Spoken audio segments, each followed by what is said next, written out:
The scorching sun beat down mercilessly on the Colorado Territory as Yates Ryder spotted a flash of color by the creek that didn't belong among the dusty browns and faded greens of the landscape. It was 1875, and this untamed stretch of land between Denver and the mining camps had claimed more lives than most cared to count. What caught his eye was a woman's dress, torn and muddied, its owner huddled at the water's edge looking as if she might fade away like morning mist.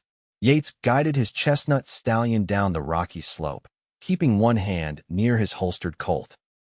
5 years riding with the Pinkerton Detective Agency had taught him caution, though he'd left that life behind 6 months ago.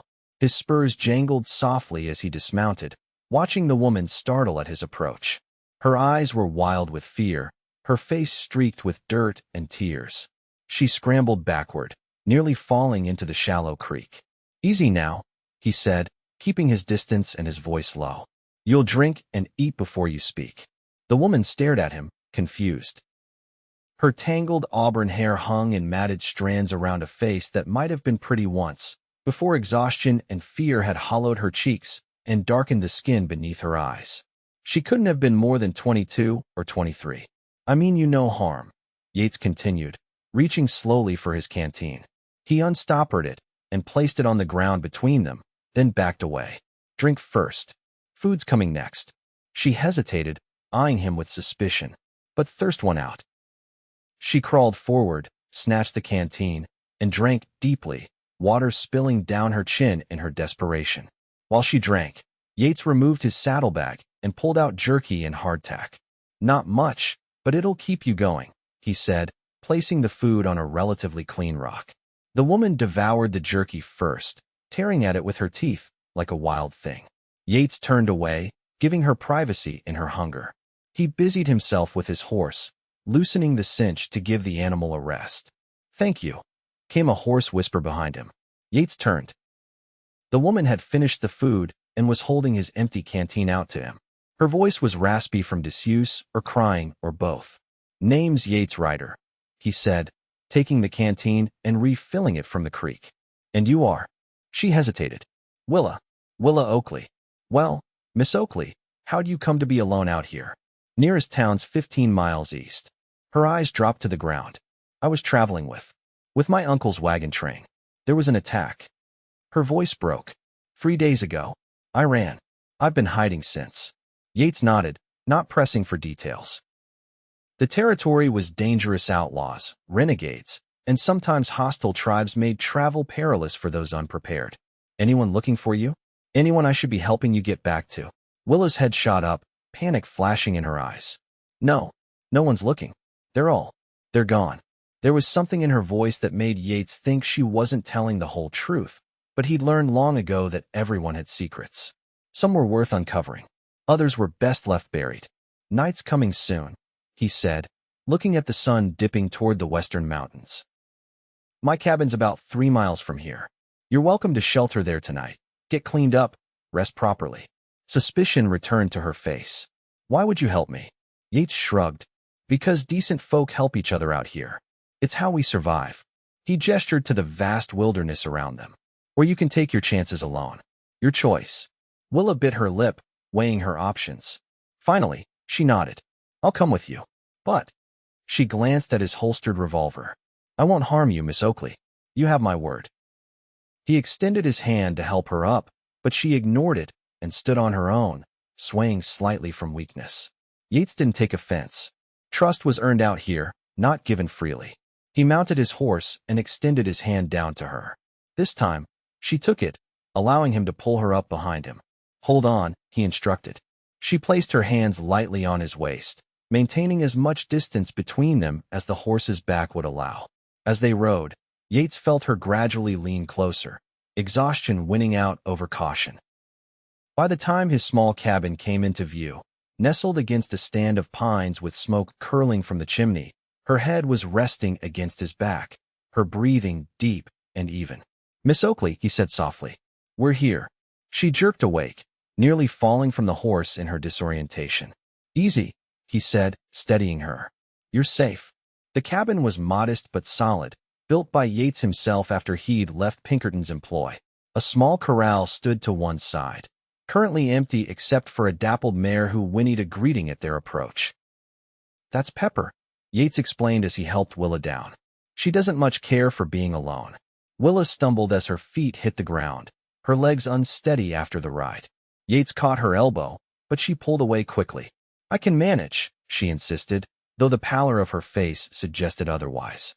Yates led his horse to the corral, unsaddled him, and made sure both animals had feed and water before turning back to Willa, who stood awkwardly by the cabin door. "Come on in," he said, approaching slowly. "I'll get the fire stoked." Inside, the cabin was simple but clean. A stone fireplace dominated one wall, its embers still glowing faintly. A table with 2 chairs stood in the center of the main room. A curtained-off area in one corner presumably contained a bed. A few shelves held books, supplies, and cooking implements. Yates added wood to the fire, bringing it back to life. "There's a wash basin behind that screen," he said, pointing to a folding wooden partition. "I'll heat some water for you.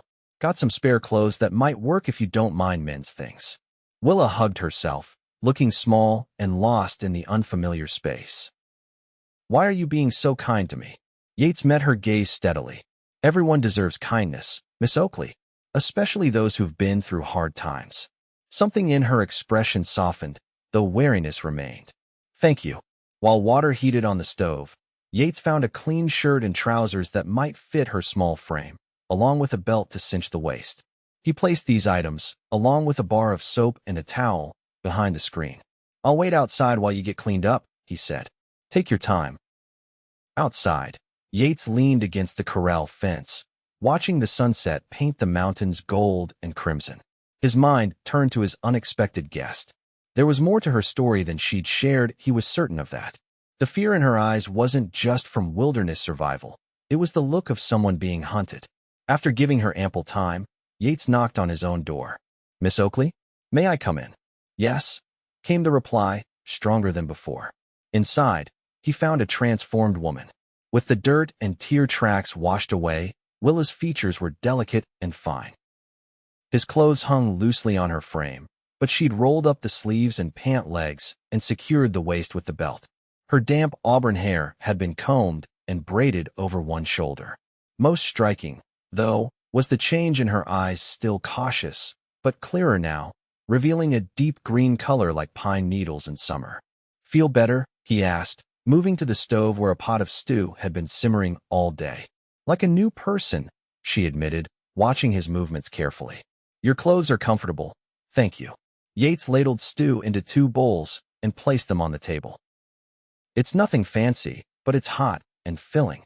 They ate in silence for a while, Willa restraining herself from bolting the food despite her obvious hunger. Yates respected her dignity and didn't comment on the way she savored each bite, as if it might be her last good meal.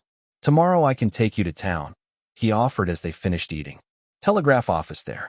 You can contact family, arrange passage home." Willa's spoon clattered against her bowl. I can't go to town." Yates studied her face. "Why not?" She looked away. "I just can't." "Someone after you?" Her silence was answer enough. Yates leaned back in his chair. "Miss Oakley, I can't help you if I don't know what trouble you're in." "I never asked for your help," she snapped, then immediately looked contrite. "I'm sorry. You've been kind.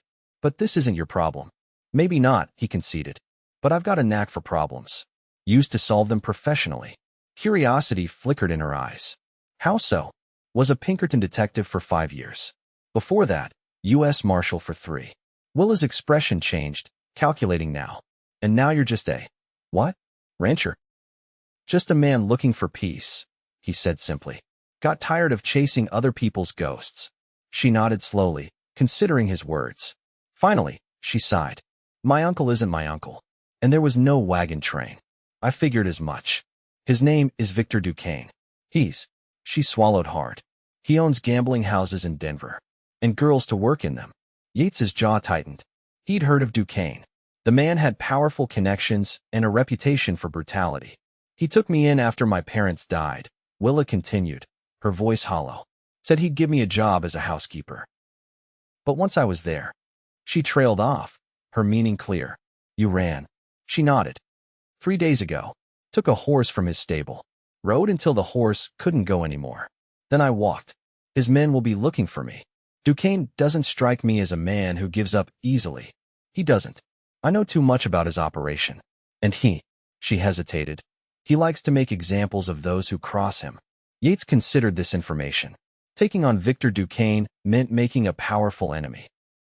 But looking at the young woman across from him, seeing the mix of fear and determination in her eyes, he found himself unwilling to turn away.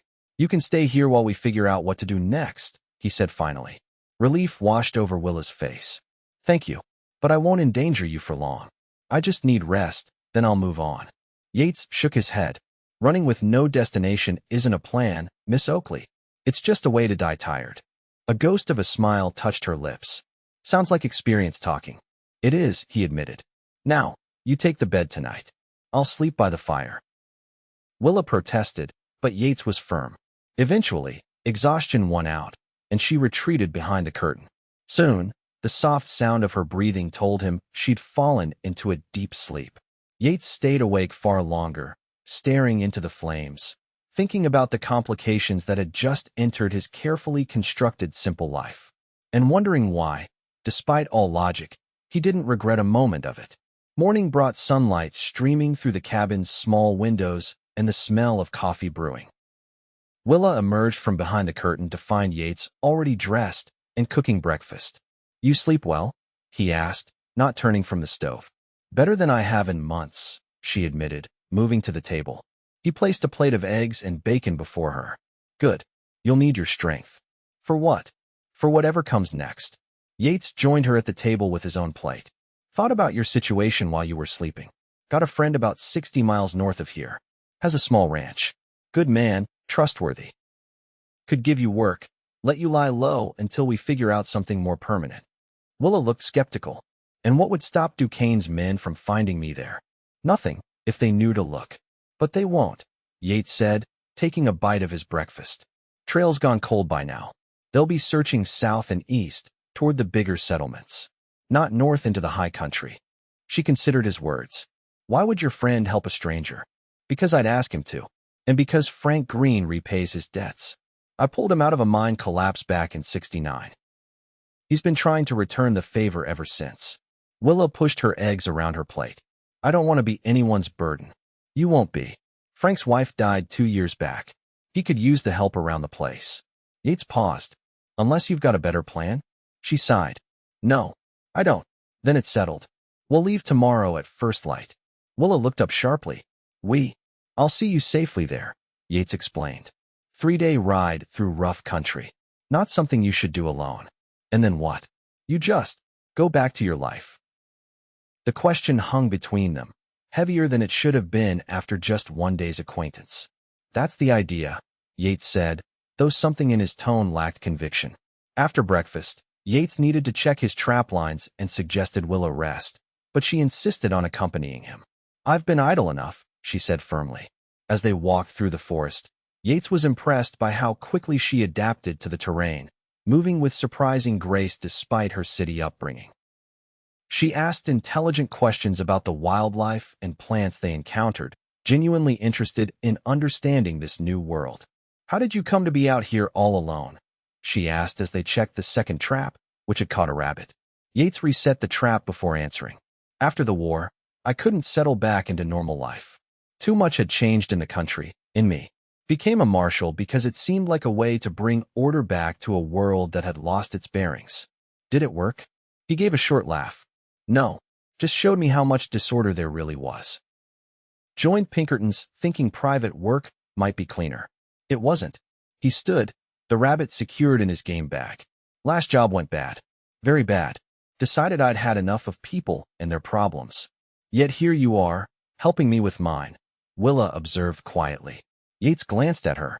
"Sometimes a man can't outrun his nature, I suppose." They continued in companionable silence until they reached a small clearing where wildflowers grew in abundance.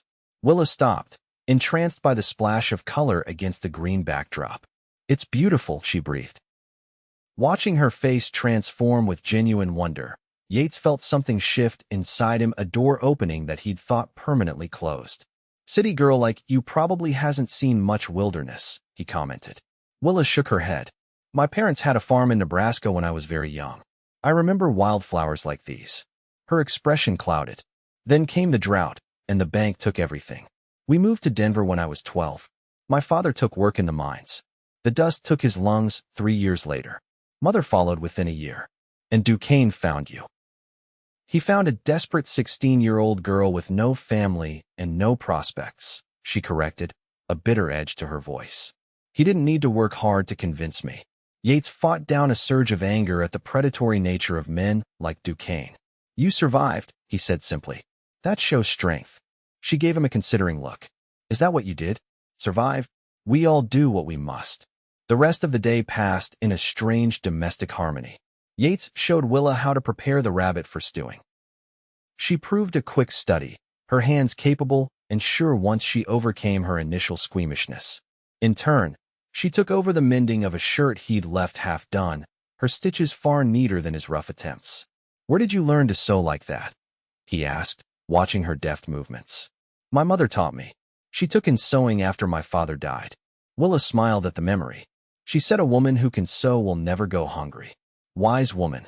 She was, Willa agreed softly. She would have hated what became of me. Yates leaned forward. What became of you is not who you are, Miss Oakley. She looked up, surprised by his vehemence. The past shapes us, he continued. Doesn't define us. Otherwise, we're all just prisoners of what's already happened, with no hope for anything different. You believe that? He held her gaze steadily. I have to. That evening, they ate rabbit stew by the fire. The comfortable silence between them felt like a rare gift to Yates, who had grown accustomed to solitude but never quite comfortable with loneliness. Tell me about your family, Willa said suddenly. Yates stirred his stew. Not much to tell.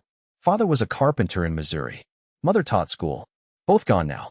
One brother killed at Shiloh. Sister married a farmer in Kansas. You don't visit her? Christmas letters are enough for both of us, he said with a finality that discouraged further questions on that subject. Willa respected the boundary. What will you do after you take me to your friend's ranch? Yates considered the question. Same as I've been doing. Hunting, trapping, occasional work breaking horses for the ranches nearby. Sounds lonely, she observed. Peaceful, he corrected, though without much conviction. Willa set down her empty bowl. I used to dream of peace. A quiet life somewhere no one could touch me. No more fear, no more. She trailed off, her gaze distant. But I think I was really dreaming of safety, not solitude. They're not the same thing. Her words struck uncomfortably close to truths Yates had been avoiding. No, he agreed. They're not. They retired early that night, both aware of the long journey ahead. As Yates spread his bedroll near the fire, Willa paused at the curtain to her sleeping area. Mr. Ryder? He looked up. Thank you. Not just for the help, but for. She searched for the right words, for treating me like a person worth helping. Before he could respond, she disappeared behind the curtain, leaving him to wonder what kind of world it was where such basic decency warranted gratitude. Dawn broke with a chorus of birdsong and the promise of fair weather. Yates had already packed provisions and saddled both horses when Willa emerged from the cabin, wearing her now clean dress. Thought you might want your own clothes back for the journey, she explained, handing him the folded shirt and trousers she'd borrowed. Keep them, he said. Dress isn't practical for riding 3 days. Willa glanced down at her worn dress and nodded. You're right. I'll change. When she reappeared, the men's clothing somehow looked less ill-fitting than before. She'd made quick alterations, taking in the waist of the trousers, adjusting the shoulders of the shirt. She'd fashioned a wide-brimmed hat from somewhere, too, protection against the harsh sun. Ready? Yates asked, impressed by her resourcefulness. As I'll ever be. They set out as the sun crested the eastern hills, Yates leading on his stallion, Willa following on Pepper. The mare had taken to her immediately, which Yates took as a good sign. Pepper was an excellent judge of character. Their route took them through increasingly rugged terrain as they headed north into the foothills. Yates set a steady pace, mindful of Willa's inexperience with long rides. They stopped at midday beside a stream to rest the horses and eat a cold lunch of jerky and biscuits. How far have we come? Willa asked, stretching her legs. About 15 miles, Yates estimated. Good progress. She looked pleased. I'm not slowing you down too much then. You're a natural rider, he said, surprised to find he meant it. Ever had lessons? No, but I used to watch the cavalry drills outside Denver. They'd practice maneuvers every Tuesday. A hint of mischief entered her voice. The officers would sometimes let me sit on their horses if I brought them lemonade. Yates found himself smiling at the image of a younger, charming, stern military man with refreshments. Resourceful even then. A girl learns to use what advantages she has, she replied, a shadow crossing her face. The moment of lightness faded. Yates finished checking Pepper's hooves and straightened. We should move on. Want to make it to Elkhorn Ridge by nightfall. They rode in silence for the next few hours, each lost in their own thoughts. The terrain grew more challenging, forcing them to ride single file along narrow trails that wound between pine-covered slopes. It was late afternoon when Yates raised his hand, signaling a halt. He dismounted quickly, motioning for Willa to do the same. What is it? She whispered, leading Pepper behind a large boulder where Yates had concealed his own mount. Riders, he said quietly, peering carefully around the rock. 3 of them, following the valley floor. Willa's face drained of color. Duquesne's men. Can't tell from here. But they're armed and looking for something. He studied the distant figures. They're heading south, though, away from us. What if they pick up our trail? Yates considered their options. We'll take the high route through the pass. It's steeper, harder going, but less likely to be watched. Willa nodded, visibly trying to control her fear. Will we still reach this Elkhorn Ridge by nightfall? No. We'll have to make camp in the pass. It's defensible if it comes to that. They waited until the riders were out of sight before continuing, now following a barely visible game trail that ascended sharply toward a gap in the ridgeline above. The horses struggled on the incline, forcing them to dismount and lead the animals for much of the way. By dusk, they had reached a small plateau sheltered by overhanging rock. A trickle of spring water emerged from a crack in the cliff face, creating a tiny pool before continuing down the mountainside. We'll stop here, Yates decided. No fire tonight. They made a cold camp, eating dried beef and the last of yesterday's biscuits. Yates spread his bedroll, then hesitated. Take it, Willa said, seeing his dilemma. I've got your blanket. The ground doesn't bother me. Yates shook his head. You'll be sore enough tomorrow from riding. Take the bedroll. She started to protest, then stopped, recognizing the stubborn set of his jaw. Thank you. As darkness enveloped them completely, the stars emerged in breathtaking clarity, a glittering canopy across the black expanse above.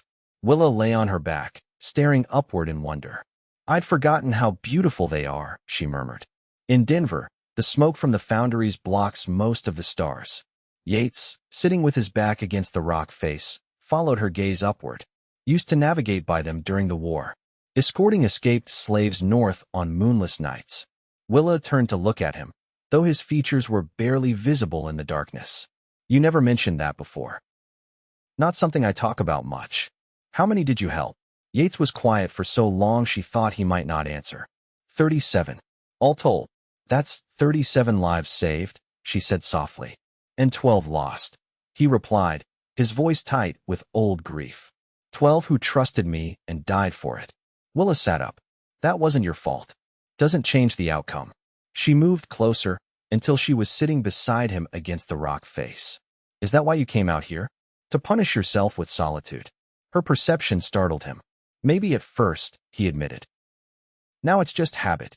Bad habits can be broken, she said, her voice gentle. In the darkness, with only her voice and the warmth of her presence beside him, Yates felt walls crumbling that had stood firm for years. Some scars don't heal, Miss Oakley. All scars heal, Mr. Ryder. Some just take longer than others. Her hand found his in the darkness, a touch so unexpected that he didn't think to pull away. And all heal better with care than neglect. They sat in silence, her hand in his, watching the stars wheel slowly overhead until exhaustion claimed them both. Morning brought stiffness and the realization that they had fallen asleep leaning against each other. Willa woke first, carefully extricating herself without waking Yates. By the time he opened his eyes, she had already filled their canteens from the spring and was checking the horses. Sleep well? She asked, a hint of color in her cheeks, suggesting she remembered their unusual sleeping arrangement. "Better than I should have on rock," he replied, stretching out the kinks in his back. They ate a quick breakfast and set out as the first rays of sun touched the mountainside. The trail continued to climb for several hours before finally cresting the pass and beginning a gradual descent into a broad valley beyond. "Frank's place is about a day and a half from here," Yates said as they paused to rest the horses at midday. "Valley sheltered. Good grazing land." Willa nodded, though her expression seemed conflicted. "What's he like?" "Your friend. Frank. Good man. Quiet. Keeps to himself mostly." Yates watched her face. "Having second thoughts?" "No," she said quickly. "Just wondering what my life will be like there. If I'll fit in. You'll adapt. You're stronger than you think." She smiled at that, a genuine smile that transformed her face. Strange to hear someone say that. "I've spent so long believing I was weak because I couldn't escape." "Surviving isn't weakness," Yates said firmly. "It's the opposite." As they continued riding through the afternoon, Willa grew more talkative, sharing stories from her childhood on the Nebraska farm, running through cornfields with her dog, helping her mother preserve summer fruits for winter, watching her father repair machinery by lantern light. Yates found himself responding in kind, offering glimpses of his own past that he rarely shared, fishing with his brother in the creek behind their home, his mother's skill at telling ghost stories that terrified and delighted them on winter evenings, his father teaching him to carve wood. "Do you still carve?" Willa asked. "Sometimes," he admitted. "Small things. Nothing important. I'd like to see your work sometime." The casual assumption that there would be a sometime, a future, where they might share such moments hung between them, neither acknowledging it directly. They made camp that evening beside a small lake, nestled in a grove of aspen trees whose leaves shimmered in the fading light. Here, Yates deemed it safe enough for a small fire. They roasted a rabbit he'd shot during the day's journey and boiled coffee in his dented pot. "Tomorrow we'll reach Taylor's Creek," Yates said as they ate. "From there, it's just a few hours to Frank's place." Willa nodded, her expression thoughtful. "What will you tell him about me?" Yates considered the question. "The truth, or as much of it as you're comfortable sharing?" "Frank won't press for details." "And he won't expect anything from me?" In return for his help. Understanding her concern, Yates shook his head firmly. "Not Frank. He's a decent man. Lost his daughter to cholera before his wife passed. He'll treat you with respect." Relief softened her features. "Thank you. For everything." "Don't thank me yet," he cautioned. "We've still got a way to go." That night, as they settled by the fire, Willa took out a small object from her pocket, a carved wooden bird, simple but elegantly shaped. "I found this in your cabin," she admitted. "It was on the shelf by your books." Yates recognized one of his carvings. "Should have put it away. It's not very good." "It's beautiful," she contradicted. "The way you captured the wings, like it's about to take flight." She turned it in her hands. "What kind of bird is it?" "Wren," he said. "Little brown birds that sing louder than seems possible for their size." She smiled at the description. "Like me." "In some ways," he acknowledged, finding himself smiling back. "Will you teach me?" "To carve." The simple request touched him unexpectedly. "If you want to learn." "I do," she said softly. "Very much." Their gazes held across the firelight, a moment of connection that stirred feelings Yates had thought long buried. He looked away first, adding wood to the fire. "We should sleep," he said gruffly. "Long day tomorrow." They settled on opposite sides of the fire, but sleep eluded Yates. He found himself watching the gentle rise and fall of Willa's breathing, wondering how this woman he'd known for merely 3 days had managed to breach defenses built over years. Dawn came with low-hanging clouds that promised rain. They broke camp quickly, eager to reach shelter before the weather turned. As they rode, Yates noticed Willa growing increasingly quiet, her earlier openness replaced by a pensive silence. "Having regrets?" he asked finally. She shook her head. "Not regrets. Just realizing that tomorrow I'll be starting yet another new life. Sometimes I wonder if I'll ever have one that lasts." "This one could," Yates offered. "Frank's place is remote." "Safe." "Yes," she agreed, though without enthusiasm. "Safe." They reached Taylor's Creek by midday, stopping to water the horses and rest briefly before the final leg of their journey. The creek was swollen with spring runoff, its rushing waters drowning out most other sounds. Perhaps that was why they didn't hear the riders until it was too late. 3 men on horseback appeared from the trees downstream, blocking their path forward. All were armed. The leader, a broad-shouldered man with a scar bisecting his left eyebrow, smiled coldly when he saw Willa. "Well now, Miss Oakley, you've led us on quite a chase." Yates moved subtly, positioning himself between Willa and the men. "You're trespassing on private property," he said evenly, though he knew the claim was false. This was open range. The scarred man laughed. "No, we're retrieving stolen property. Mr. Duquesne wants his investment back." His gaze shifted to Yates. "Step aside, mister. This doesn't concern you." "I'm making it my concern," Yates replied, his hand resting casually near his holstered Colt. The atmosphere tensed as the men assessed each other. Yates counted 3 guns against his 1, plus whatever weapons might be concealed. "Not good odds." "You willing to die for a whore?" the scarred man asked bluntly. "Watch your mouth," Yates warned, his voice dangerously soft.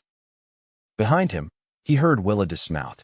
"It's all right, Mr. Ryder," she said, her voice surprisingly steady. "I'll go with them." Yates turned sharply.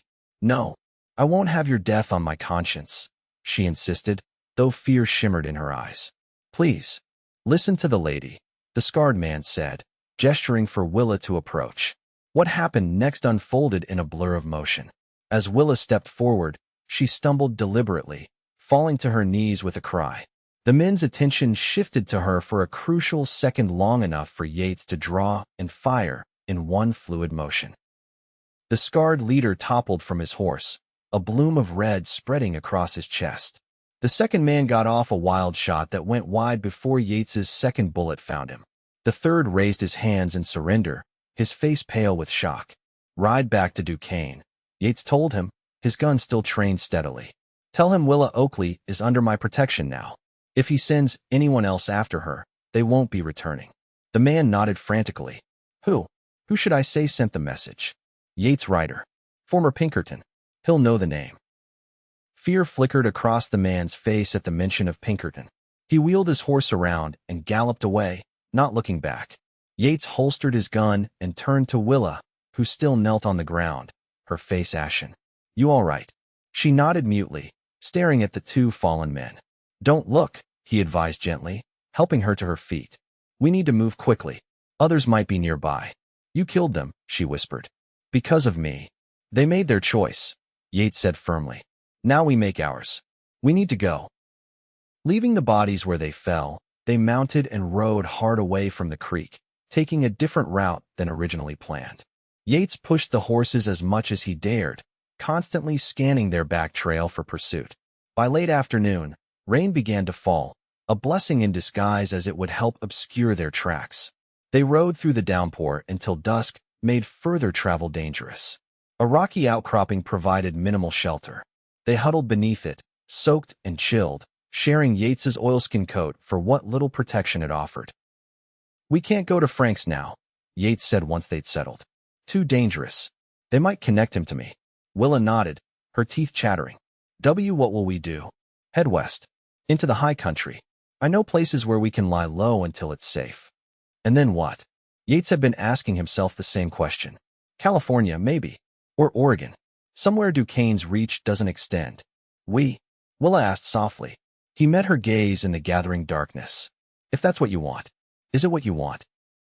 Instead of answering with words, Yates reached out, his calloused hand gently cupping her cheek. Willa leaned into his touch, her eyes closing briefly. "I've been alone a long time," he said roughly.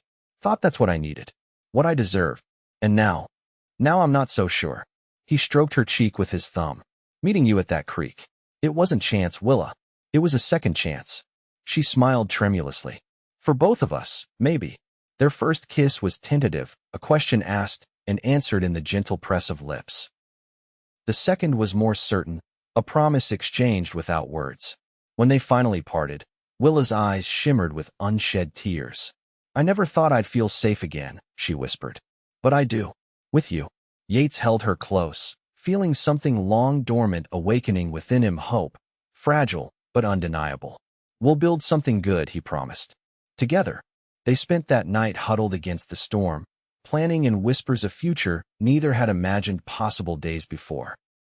By morning, the rain had stopped, and a rainbow arched across the valley below a sign. Willa declared with newfound optimism of better days ahead. 5 years later, a small cabin stood in a clearing beside a rushing creek in Oregon's Willamette Valley. Smoke curled from its chimney, and flowering vines climbed its walls. A corral housed several horses, including an aging chestnut stallion and a dappled mare. A vegetable garden flourished nearby, and fruit trees lined the property's edge. On the porch, Yates Ryder sat in a rocking chair, carving a small wooden horse. Beside him, Willa nursed their infant daughter, humming softly as their 3-year-old son played with wooden blocks at her feet. "Papa, look!" the boy exclaimed, holding up a tower of blocks. "Fine work, Samuel," Yates approved, setting aside his carving to examine his son's creation. Willa smiled, watching them. "He has your steady hands. And your determination," Yates replied, ruffling the boy's dark hair affectionately. As the sun began its descent toward the coastal mountains, casting long shadows across their homestead, Yates took a moment to absorb the scene. This family that had seemed impossible not so long ago. This peace he'd stopped believing he deserved. "Happy?" Willa asked softly, reading his thoughts as she so often did. Yates leaned over to kiss her, then the downy head of their daughter. "More than I ever thought possible." Their gazes held, a world of shared history in that look. Danger survived, fears conquered, trust built day by day. A journey that had begun with a simple act of kindness at a creek where a desperate woman had found not just food and water, but a future she could never have imagined. "You'll drink and eat before you speak," Yates murmured, recalling his first words to her. Willa smiled, remembering. "Best meal I ever had." Their laughter mingled with the babbling of the creek and their children's voices, the sound of a hard-won happiness, precious and complete.